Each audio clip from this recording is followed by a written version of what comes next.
이렇게 하나님 앞에서 쓰임받고 있는 이 엘리야가 하나님 앞에 이제 슬럼프에 빠지게 되었습니다.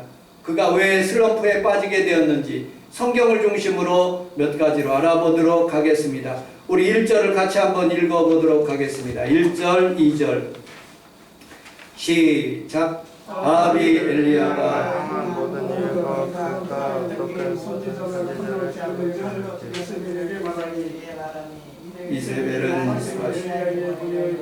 내가 네 앞에 당신의 신분에서 한 사람이 생각하지 아니하라. 그렇게 하지 아니하면 신들이 거기에 만나느니라 하니라. 아멘. 우리 함께 따라서 하겠습니다. 기도하는 성도들이 됩시다. 엘리야에게 하나님께서 말씀하셨어요. 모든 일들마다 17장에서 너는 사르밧으로 가라. 18장 1절에 보니까 아합에게로 가라. 하나님께서 어디로 가라고 하나님 말씀하셨어요. 여러분들 오늘 본문에서는 사람의 말을 듣고 하나님의 음성을 듣지 않았어요. 기도하지 않으면 우리가 우울증에 걸리고 디프레션에 걸리고 또 슬럼프에 빠지고 우리는 우리 하나님 앞에서 살아가면서 늘 하나님 중심으로 기도하는 성도들이 다 되시기를 주님의 이름으로 축복합니다. 어떤 사람들은 그렇게 얘기하는 성도들이 있어요. 세상에 있는 사람들이 교회에서 예배 못 드리게 하니까 당연하지요. 예배 드리지 말아야죠. 우리 목사님들은 그래도 예배가 생명이라고 생각해서 하나님 앞에서 늘 예배 중심으로 인터넷으로도 예배를 드려야 됩니다. 왜 예배를 드려야 됩니까?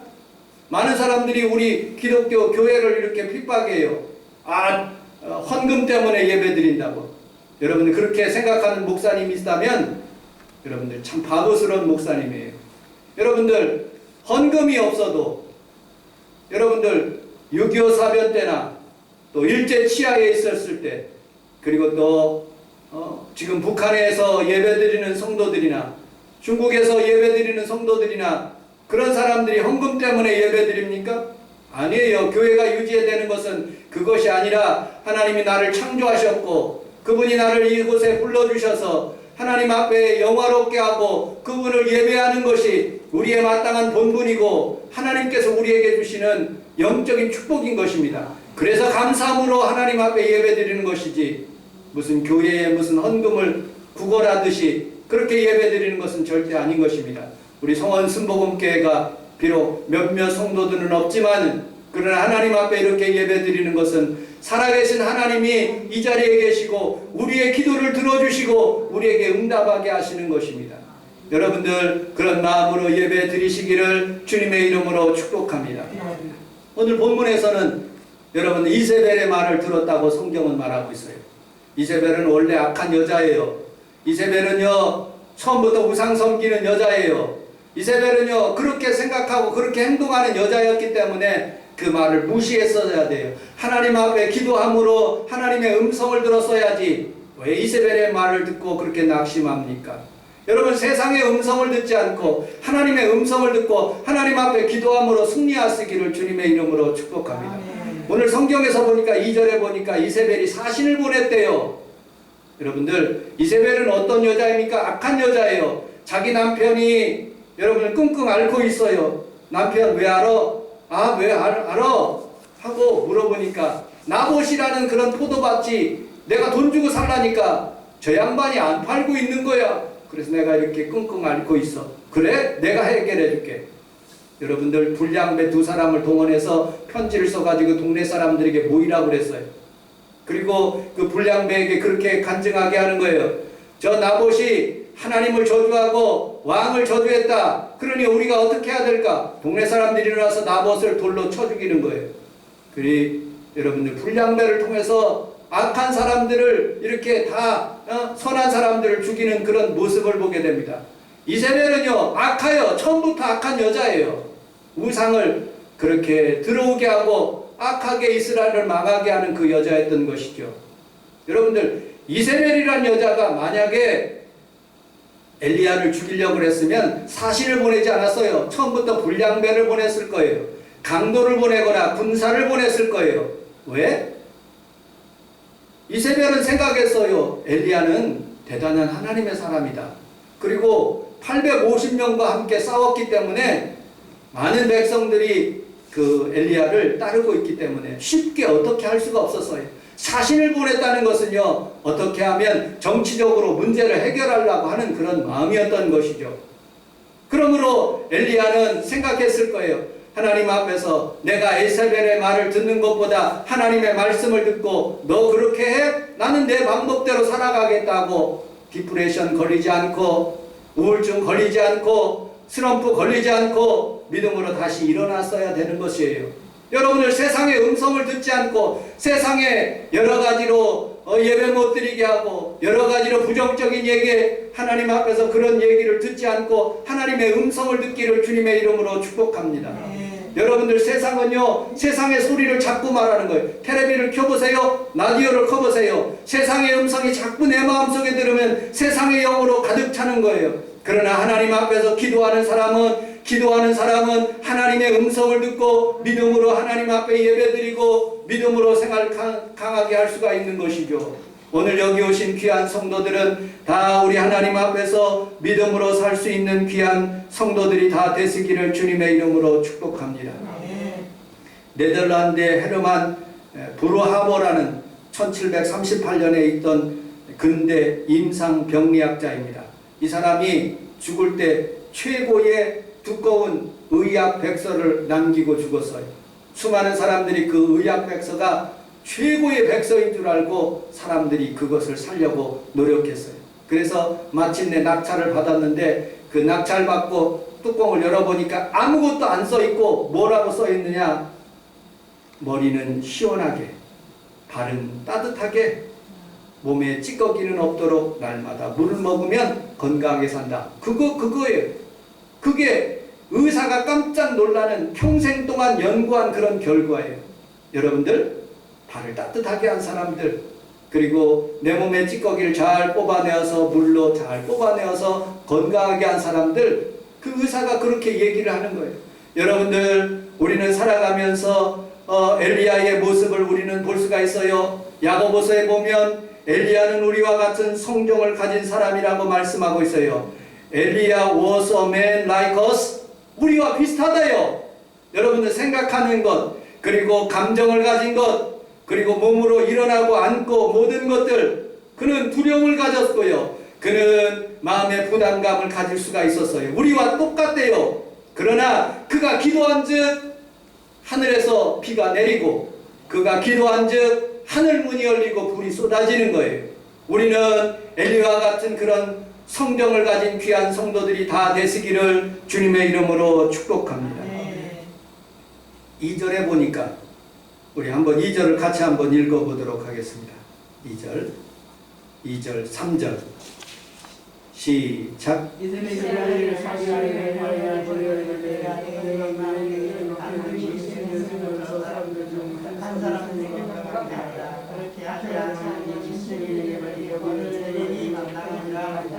그가 이 형편을 보고 일어나 자기 생명을 위하여 도망하여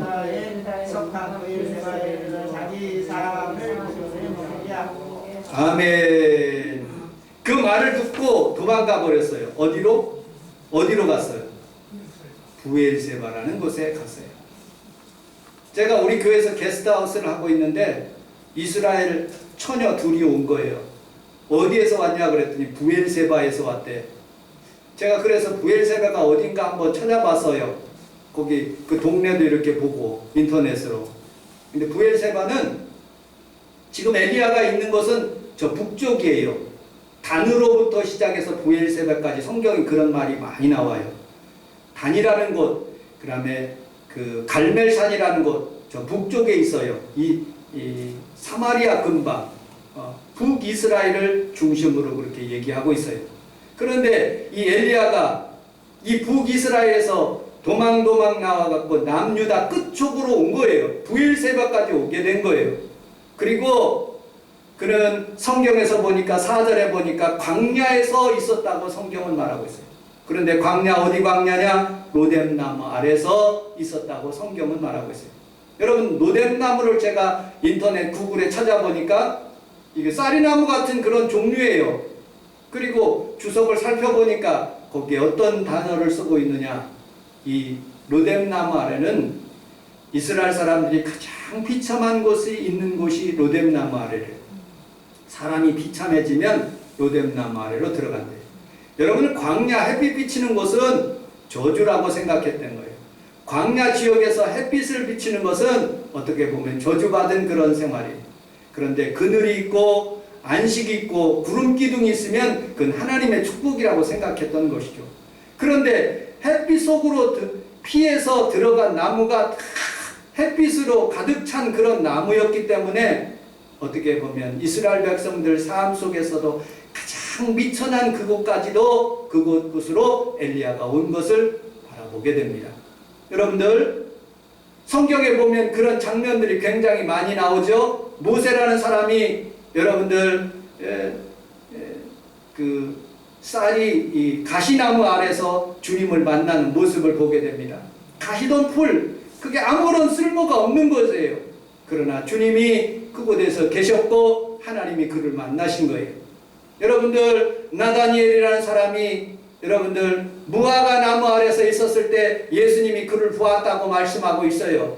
우리는 우리 성원 순복음교회 그늘 아래서 비록 지금은 코로나 바이러스로 인해서 많은 사람들이 나오지 않지만 인터넷으로 예배 드리지만 우리 주님께서 여러분들의 삶 속에서도 이곳이 로뎀나무 아래고 가시나무 아래고 하나님의 축복의 나무 아래인 것을 여러분들이 믿으시기를 주님의 이름으로 축복합니다.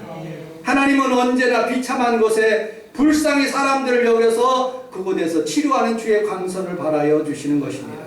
오늘 이 귀한 예배를 드리는 귀한 성도들에게 그런 축복이 임하시기를 주님의 이름으로 축복합니다. 자, 구절을 같이 한번 읽어보도록 하겠습니다. 성경 구절 시작. 엘리야가 그가 거기서 머물러 여호와의 말씀을 그에게 말씀하시되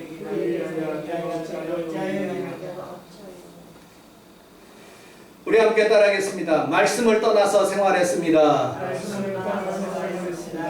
엘리야는 하나님의 음성을 듣지 않고 자기의 방법대로 여러분들 브엘세바로 갔고 로뎀나무 아래로 갔고 또 여러분들 호렙산 시내산까지 가게 된 모습을 보게 됩니다. 그리고 굴 속에까지 들어갔어요. 그래서 우리 주님께서 그에게 말씀하시는 거예요.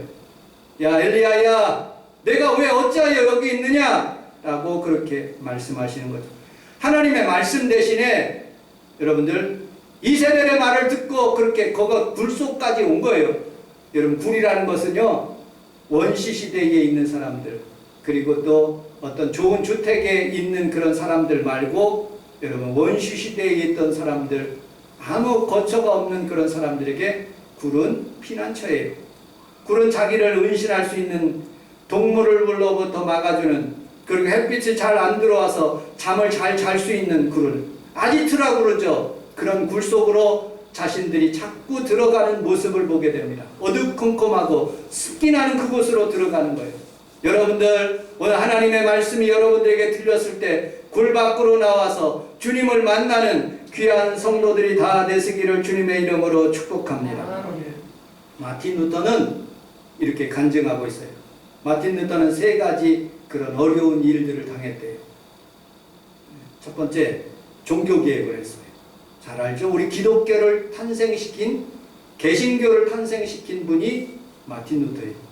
두 번째, 여러분 흑사병, 여러분들 아시죠? 많은 사람들이 그 패스트라는 그런 병으로 많은 사람들이 죽었어요. 그때 패스트를 이기게 한 사람이 마틴 루터예요. 세 번째, 이 마틴 루터는 많은 저수를 했을 뿐만 아니라 이 성경을 독일어로 번역한 사람이에요. 여러분들 독일 사람들이 95%가 문맹, 글을 잘 읽지 못하는 사람이에요. 그런데 이 독일 사람들에게 성경을 번역해가지고 독일어로 번역해가지고 95%나 되는 많은 독일 사람들이 문맹률이 깨졌대요. 그래서 지혜가 얻고 똑똑해지고 독일 사람들이 좋은 제품을 만들어내는 거예요. 벤즈도 만들고 수많은 좋은 그런 음료도 만들고 좋은 화약품, 그런 좋은 옷들도 만드는 거예요. 여러분들, 독일 사람들이 왜 이렇게 똑똑해졌느냐? 성경 때문에 그런 거예요. 우리나라도 우리 하나님께서 그전에는 교회에서 하는 일이 무엇이었냐면 많은 사람들을 성경을 읽게 만들어요. 그들이 하나님의 말씀을 읽음으로써 그들이 머리가 깨지고 그리고 하나님 앞에서 지혜를 얻어서 세상에 있는 사람들을 다 이롭게 하는 거예요. 그 말씀이 들어오는 거죠. 오늘 하나님의 말씀이 여러분들에게 들어가고 하나님의 음성이 잘 전파되는 모습을 보게 됩니다. 여러분들, 선지자는, 엘리야는, 주의 종은, 저는 하나님의 말씀을 받아서 여러분들에게 준 거예요. 그런데 이런 일이 있었어요. 이정철 목사님하고 저하고 저 부산 근처에 있는 감남산 기도원, 그곳에 전광훈 목사님이 하시는 청교도라는 그런 집회에 참석해서 일주일 동안 성령의 나타나심이라는 참 은혜롭고 무지하게 은혜롭고 간증이 넘쳐나는 그런 것을 제가 받았어요. 그래서 제가 우리 성도들에게 그런 설교를 많이 했어요. 너무 오래돼서 여러분 다 잊어버리셨겠지만 성령의 나타나심이라는 그런데 그분이 너무나 훌륭하신 분이었기 때문에 저는 그분을 도와서 선거할 때도 도와드리고 어떻게든지 그분을 위해서 그렇게 했는데 어느 날 갑자기 광화문에서 그런 말을 하시는 거예요. 뭐라고? 하나님 까불면 죽는다고.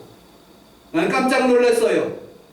여러분, 사람의 말이라는 것은 오랫동안 생각하고 입으로 나오는 것이에요. 그냥 쉽게 입으로 나오지 않습니다.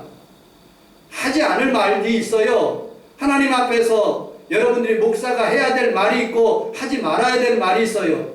하나님에 대해서 하나님의 이름을 망령되이 일컫지 말라고 그랬는데 그분은 너무 쉽게 그렇게 했어요. 왜 그렇게 생각했을까 곰곰이 생각해 봤어요. 수많은 광화문에 모여있는 많은 주의 종들과 사람들이 그분을 연호하고 와 하니까 본인이 하나님이 된 거예요. 군중의 사람들이 자기를 따르니까 모든 세력을 얻은 것 같지만 하나님께서는 그 목사님에게 모든 것을 일임하지 않았어요. 보니까 하나님께서 더 겸손하라고 하시는 거예요. 그래서 나는 그분을 지지하는 것을 포기했어요. 그렇게 살면 안 되겠다. 오히려 정부가 우리를 잘 할 수 있도록 우리가 잘 맞춰주고 방역할 때 방역하고 하나님 중심으로 사는 것이 그것이 하나님이 기뻐하시는 것이고 내가 이 자리에 있는 것은 정부가 나를 시켜주고 내가 또 정부의 말을 들어서 하나님 앞에서 예배 잘 드리게 하는 것이 나의 목적이고 우리 성도들의 목적인 것이에요. 나는 한 분 존경하시는 분이 있어요. 조윤기 목사님입니다. 그분은요 수많은 주의 기적이 굉장히 많이 나타났어요. 그래서 50만 명, 70만 명, 80만 명이 됐어요. 수많은 사람들이 굽신굽신거려요. 근데 그 목사님이 여러분 수많은 기적을 했다고 해서 자기 자랑 한 번도 들어본 소리가 없어요. 저는 10년 동안 그분의 설교를 듣고 그리고 하나님의 말씀을 그분에게 배웠는데 한 번도 자기 자랑 박수치라고 유도한 적이 없어요.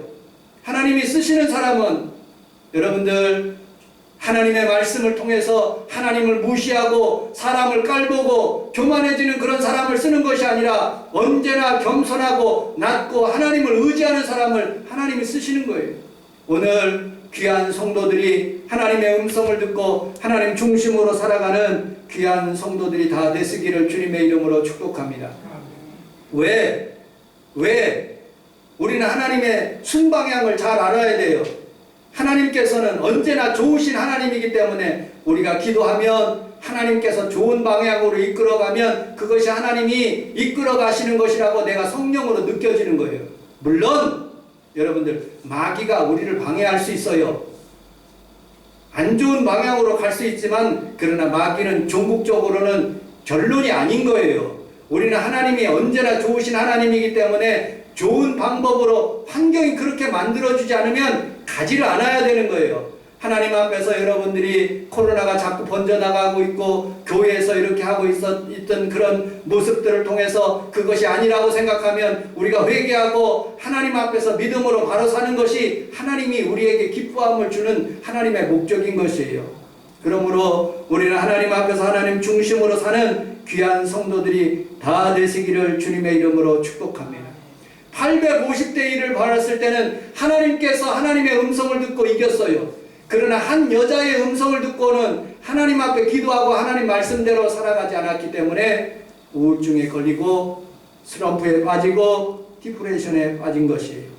그래서 우리는 우리 하나님 앞에 살아가면서 언제나 기도하고 하나님의 말씀대로 살아가는 귀한 성도들이 다 되시기를 주님의 이름으로 축복합니다.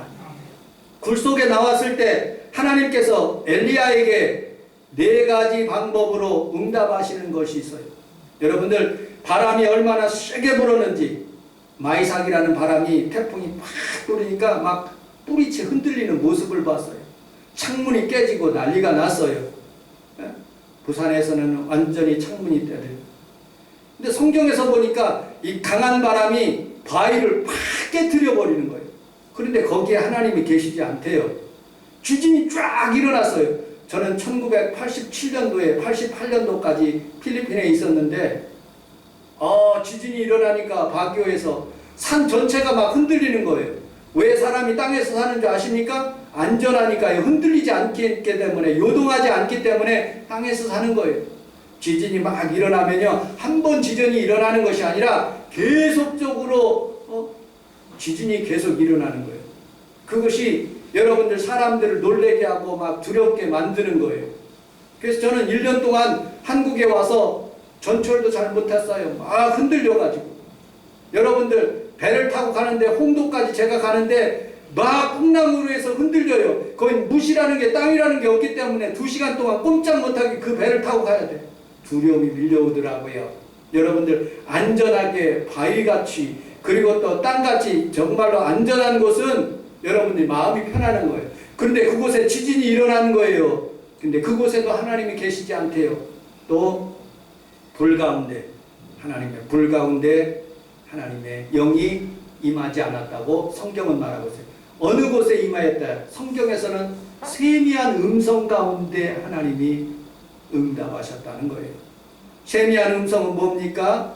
우리가 묵상으로 기도하고 하나님 앞에서 간절히 마음속으로 기도할 때, 읊조리다는 표현이죠. 묵상하며 기도할 때 하나님께서는 그 세미한 음성으로 엘리야에게 말씀하고 있어요. 엘리야야, 엘리야야, 엘리야야, 엘리야야 부르시는 거예요. 오늘 이 아침에 여러분들이 주의 음성을 듣는 귀한 이 시간이 되시기를 주님의 이름으로 축복합니다.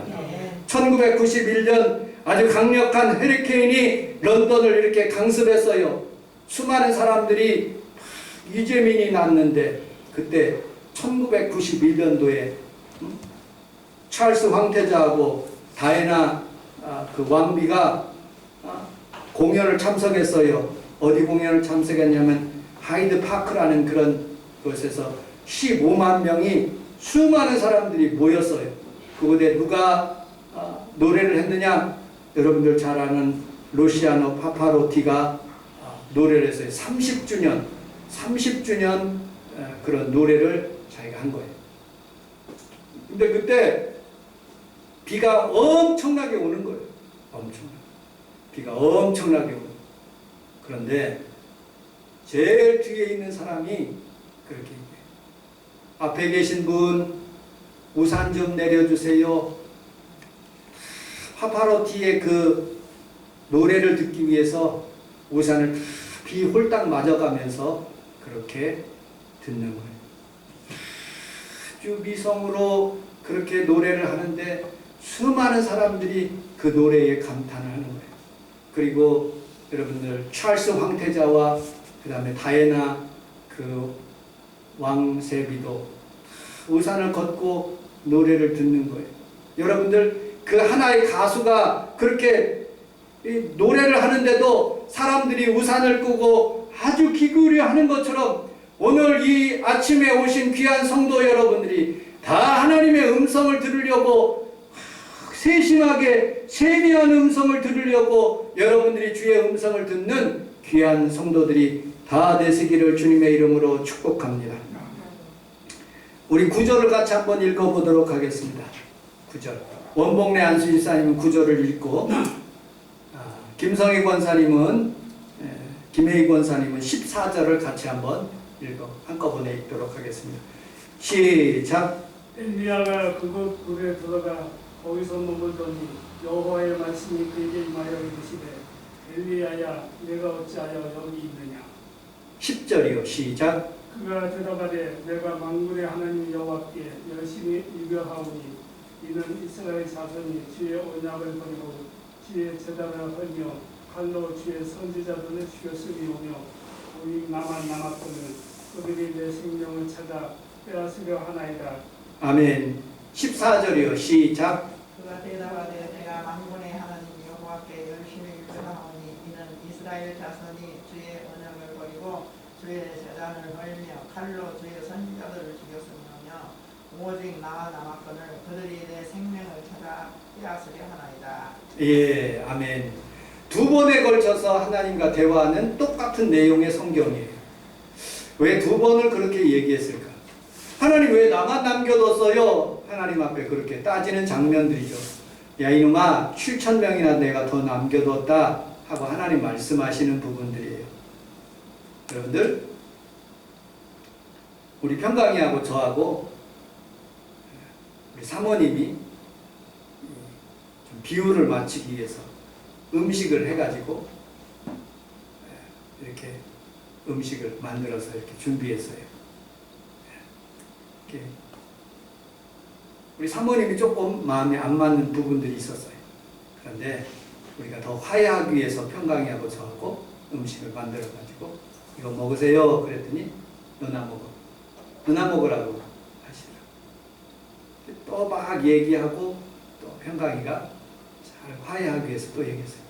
그러니 이번에는 얼굴은 눈은 음식을 보면서 너나 먹어. 너나 먹어. 하고 그러더라고요. 그리고 난 뒤에 이제 마음이 풀어져가지고 같이 묻고 음식을 먹은 적이 있어요. 하나님도 엘리야를 대할 때 똑같이 두 번을 얘기하시지만 하나님에 대한 열심이 나타난 거예요. 너나 먹으라 하는 그런 말 속에 진심이 담겨 있고 그리고 또 흐뭇한 마음이 있어서 그 마음을 열고 다시 엘리야를 회복시키는 본문을 보게 됩니다. 여러분 우리는 살아가면서 우리 하나님 앞에 죄도 많이 져요. 이렇게 살면 안 되는데 하고 하나님 앞에 혼날 텐데 하고 그런 마음이 생길 때도 있어요. 근데 하나님은 또 찾아오셔서 야 7,000명이나 남겨뒀다. 너 다시 나와 같이 일하자 하고 후계자 엘리사를 구하는 문제까지도 얘기하시고 두 번째 이스라엘의 왕도 세울 것을 기름 부을 것을 얘기하시고 너 불병거 타고 하늘로 올라와라 하는 그런 일들도 얘기하시는 거예요. 여러분 우리는 살아가면서 한번 실수했다고 해서 한번 디프레션 걸렸다고 해서 슬럼프 걸렸다고 해서 낙심하고 좌절하기보다는 또 일어나고 코로나 바이러스 가운데서 또 일어나고 또 화해하고 또 찬양하고 하나님 기쁘시게 하는 일들을 여러분들이 하시기를 주님의 이름으로 축복합니다. 기도하겠습니다. 하나님 아버지